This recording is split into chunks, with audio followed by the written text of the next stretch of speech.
Film की शुरुआत में हम जैन नाम की एक लड़की को देखते हैं। वो बहकर समुद्र के किनारे एक आइलैंड पर आ गई थी। उसके साथ में उसका एक दोस्त ब्रैन भी आ गया था। जैन उसके पास जाकर देखती है तो वो बहुत बुरी तरह से घायल रहता है और तभी उसकी सांसें बंद हो जाती हैं। जैन ये देखकर काफी घबरा जाती है क्योंकि वो अब अकेली इस अनजान जगह पर फंस चुकी थी। इसके बाद वो उसकी बॉडी को वहीं छोड़कर आइलैंड देखने जाती है, लेकिन उस आइलैंड पर कोई नहीं होता। फिर जब वो आइलैंड के थोड़ा अंदर जाती है तो उसे वहाँ एक बैग मिलता है। वो बैग किसी लेडी का था जिसमें कुछ बच्चों का सामान भी रखा होता है और उसे बैग में एक मेडिसिन मिलती है जिस पर 1994 की डेट लिखी थी। और जैन समझ जाती है कि बहुत साल पहले कोई और भी इस आइलैंड पर आया था। उसे सामान में एक माचिस भी मिलती है जिसे वो अपने पास रख लेती है। फिर वहीं घूमते हुए उसे एक गिरा हुआ पेड़ मिलता है जो काफी बड़ा रहता है और उसमें एक होल भी होता है। और जैन के दिमाग में ख्याल आता है कि इसका यूज वो अपनी सेफ्टी के लिए कर सकती है और रात में सोने के लिए भी वो इसी का यूज कर सकती है। फिर अगले दिन सुबह जैन जब उठती है तो उसकी नजर समुद्र के किनारे पर जाती है जहाँ कई सारी मछलियां आई हुई थी और उनमें एक बेबी शार्क भी थी जिसका आधा शरीर खाया हुआ था। इसके बाद वो अपने खाने के लिए कुछ मछलियां ले लेती है, लेकिन तभी जैन की नजर एक जगह पर जाती है जहाँ 3 लोगों को दफनाया गया था। ये देखकर जैन भी अब अपने दोस्त के लिए एक ग्रेव खोदती है।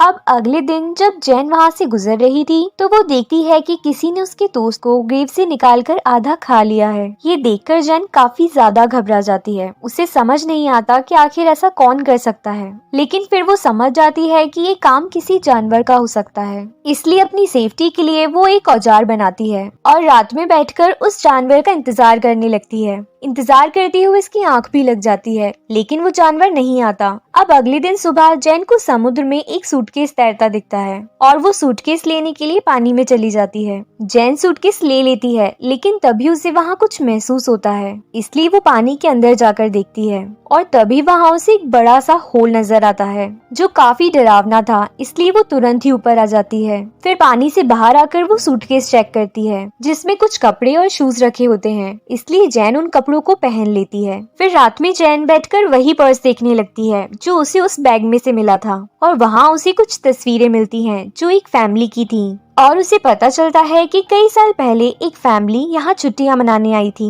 जिसमें एक कपल और 2 बच्चे शामिल थे। तभी एक प्लेन वहाँ से गुजरता है और ये देखकर जैन तुरंत ही फ्लेयर गन चलाती है, लेकिन तब तक प्लेन जा चुका था और जैन देखती है कि फ्लेयर गन की बुलेट नीचे आ रही है। तभी वो एक क्रिएचर को देखती है जो काफी डरावना दिख रहा था। ये देखकर वो काफी घबरा जाती है और तुरंत ही आइलैंड की तरफ भागने लगती है। जैन आइलैंड पर आकर एक जगह छुप जाती है। तभी वो क्रिएचर भी वहाँ आकर उसे ढूंढने लगता है, लेकिन जैन किसी तरह खुद को बचाने में कामयाब हो जाती है। फिर अगले दिन सुबह जैन फिर से उन्हीं तस्वीरों को देखती है जिसमें एक तस्वीर में उसे 2 चमकती हुई आंखें दिखती हैं और वो समझ जाती है कि ये वही क्रिएचर है जिसे उसने कल रात देखा था और शायद इसी ने उस फैमिली को भी मारा होगा। ये सब जानने के बाद जैन अब किसी भी तरह इस आइलैंड से निकलना चाहती थी क्योंकि उसे अब काफी डर लगने लगा था। फिर जैन को एक आइडिया आता है और वो सूटकेस में से कपड़े निकालकर उसमें एक लाइफ जैकेट रख देती है और वो उसमें बैठकर यहाँ से निकलने वाली थी, लेकिन तभी सूटकेस उल्टा हो जाता है और जैन का भी ये प्लान फेल हो जाता है।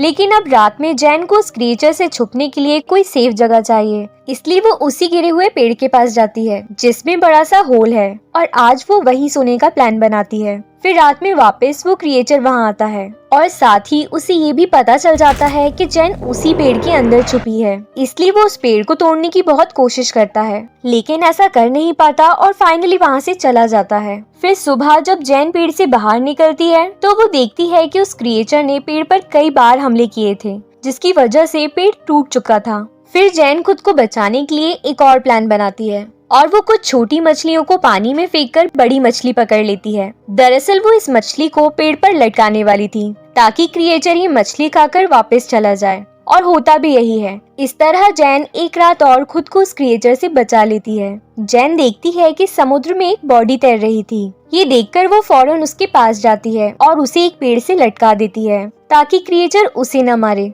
जैन को अब काफी ज्यादा डर लगने लगा था और उसके लिए यहाँ एक दिन भी और रहना बहुत मुश्किल हो रहा था। आज रात वो अपने लिए एक गड्ढा खोदती है और उसमें छुपकर उस क्रिएचर का इंतजार करने लगती है। फिर रात होते ही वो क्रिएचर वापस आता है और उस बॉडी को खा लेता है। जेन ने पहली बार उस क्रिएचर को देखा था। वो काफी डरावना होता है और ये देखकर जेन को और ज्यादा डर लगने लगता है। तभी उसे गड्ढे के ऊपर कुछ आवाजें आती हैं। जेन देखने की कोशिश करती है कि तभी उसे वहाँ क्रिएचर के पैर नजर आते हैं। ये देखकर जेन काफी घबरा जाती है, लेकिन वो फिर भी शांति से काम लेती है। अब अगले दिन सुबह जेन समझ चुकी थी कि वो गड्ढे में भी सेफ नहीं है, इसलिए वो काफी ऊंचाई पर अपने लिए एक झूला तैयार करती है और उसमें जाकर छुप जाती है। फिर रात होते ही वो क्रिएचर वापस आता है और उसे जेन के बारे में पता चल जाता है। क्योंकि वो जेन तक नहीं पहुंच पा रहा था, इसलिए वो झूले वाले पेड़ को जोर जोर से हिलाने लगता है और तभी वो झूला टूट जाता है, जिसकी वजह से जेन नीचे गिर जाती है। वो क्रिएचर जेन पर अटैक कर देता है और जेन अपनी जान बचाकर वहाँ से भागने लगती है।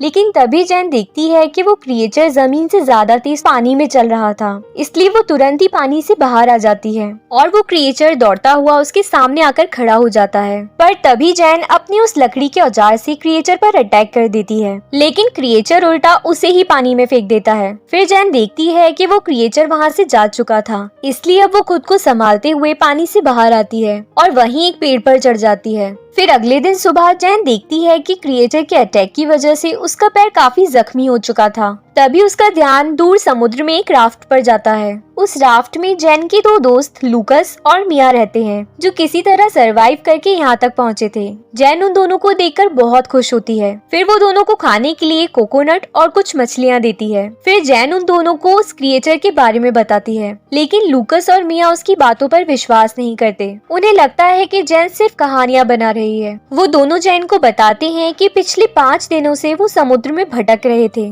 और अब जाकर उन्हें ये आइलैंड मिला है, इसलिए वो यहाँ से नहीं जाना चाहते। उन्हें विश्वास दिलाने जेन उन्हें वो तस्वीरें भी दिखाती है जिसमें उस क्रिएचर की आंखें दिख रही थी, लेकिन वो लोग तब भी वहाँ से नहीं जाना चाहते। इसके बाद जेन समझ जाती है कि ये लोग यहाँ से जाने के लिए नहीं मानने वाले, इसलिए अब वो उनसे छुपकर उनकी राफ्ट लेकर भागने का प्लान बनाती है और वो चोरी से उनकी राफ्ट ले जाने की कोशिश करती है। लेकिन तभी वो दोनों उसे पकड़ लेते हैं और मिया जेन पर अटैक कर देती है, जिसकी वजह से वो बेहोश हो जाती है। इसके बाद जब जेन को होश आता है तो वो खुद को बंधा हुआ देखती है और अब वहाँ रात भी हो चुकी थी, इसलिए वो लूकस को समझाकर उसे खोलने के लिए कहती है, लेकिन लूकस और मिया उसकी कोई बात नहीं मानते। अब मिया आइलैंड एक्सप्लोर करने वहाँ टहलने लगती है, लेकिन लूकस जेन के पास ही रुक जाता है और वहाँ घूमते वक्त वो क्रिएचर पानी से निकलकर मिया पर अटैक कर देता है। चिल्लाने की आवाज सुनकर लूकस मिया की तरफ भागता है, लेकिन वो क्रिएचर मिया को पानी में खींचकर उसे मार देता है। ये देखकर लूकस बहुत डर जाता है और भागकर एक पेड़ पर चढ़ जाता है। अब सुबह हो जाती है, लेकिन लूकस अब भी पेड़ से नहीं उतरता क्योंकि वो काफी डरा हुआ था। ये देखकर जेन उसे बताती है कि वो क्रिएचर सिर्फ रात में ही आता है, इसलिए लूकस भी अब पेड़ से उतर जाता है। फिर जेन उससे कहती है कि हमें जल्दी ही इस आइलैंड से निकलना होगा और इस बार लूकस भी उसकी बात मान जाता है। फिर दोनों खाने के लिए कुछ मछलियाँ और कोकोनट ले लेते हैं। जेन अपनी फ्लेयर गन और सभी जरूरत का सामान रख लेती है, जिससे वो ज्यादा दिन समुद्र में सरवाइव कर पाए। लेकिन लूकस अभी भी काफी ज्यादा डरा हुआ रहता है, इसलिए जेन उसे समझाती है कि वो क्रिएचर सिर्फ रात में ही अटैक करता है और रात होने तक तो वो दोनों इस आइलैंड से काफी दूर जा चुके होंगे। फिर जेन राफ्ट में जाकर बैठ जाती है और उसे वहाँ खून दिखाई देता है, जिससे वो समझ जाती है कि इन 5 दिनों में सरवाइव करने के लिए उन लोगों ने किसी इंसान या जानवर को मारकर खाया होगा। लेकिन इस बात पर वो ज्यादा ध्यान नहीं देती और लूकस के साथ उस राफ्ट में वहाँ से निकलने लगती है। तभी कुछ देर बाद लूकस को पानी में वही क्रिएचर नजर आता है, इसलिए वो दोनों राफ्ट को सभी तरफ से बंद कर लेते हैं। लेकिन तभी वो क्रिएचर उन दोनों पर अटैक कर देता है और लूकस जेन की फ्लेयर गन से ही उसे शूट करने लगता है, लेकिन वो टारगेट मिस कर देता है। तभी क्रिएचर जेन को खींचकर पानी में ले जाता है, लेकिन जेन अपनी लकड़ी के औजार से क्रिएचर पर अटैक करने लगती है। अब लूकस जेन को बचाने क्रिएचर के पीछे पानी में जाता है। ये देखकर क्रिएचर जेन को तो छोड़ देता है, लेकिन वो लूकस को ही पकड़ लेता है और वो उसे खींचकर उसी होल में ले जाता है, जिसके बाद जेन तैरकर वापस उसी आइलैंड पर आ जाती है। और अब लूकस के मरने से जेन को काफी गुस्सा आ रहा था, इसलिए वो डिसाइड करती है कि वो अब उस क्रिएचर का सामना करेगी। फिर जेन लकड़ी से नुकीले औजार बनाने की कोशिश करती है, लेकिन वो औजार उसे उतने नुकीले नहीं लग रहे थे, इसलिए वो अब ग्रेव खोदती है और वहाँ मौजूद हड्डियों से काफी नुकीले औजार बना लेती है। वो क्रिएचर को जलाकर मारने का प्लान बनाती है। इसलिए जैन वहाँ सूखे पत्ते और झाड़ियाँ इकट्ठे करने लगती है और उन झाड़ियों से एक ट्रैप बनाती है। फिर थोड़ी देर में रात हो जाती है और वो क्रिएचर वापस वहाँ आता है। तभी जैन अपने प्लान के अकॉर्डिंग वहाँ आग लगा देती है, जिसकी वजह से वो क्रिएचर वहाँ फंस जाता है। फिर जैन नुकीले औजारों से क्रिएचर के ऊपर अटैक करती है, जिसकी वजह से वो काफी घायल हो जाता है। लेकिन तभी क्रिएचर जैन को पकड़ लेता है, लेकिन जैन उस पर अटैक करके वहाँ से भाग जाती है। पर तभी क्रिएचर दौड़कर उसके सामने आ जाता है, लेकिन अब वो काफी जख्मी हो चुका था, इसलिए वो वहीं गिर जाता है। ये देखकर जैन उसके ऊपर वापस अटैक करने लगती है और वो क्रिएचर मर जाता है। फिर हम देखते हैं कि उस आइलैंड पर काफी आग लग चुकी थी, जिस वजह से वो पूरा आइलैंड जलने वाला था और यहीं पर ये मूवी खत्म हो जाती है। अगर आपको वीडियो अच्छा लगा हो तो वीडियो को लाइक और चैनल को सब्सक्राइब जरूर कर देना।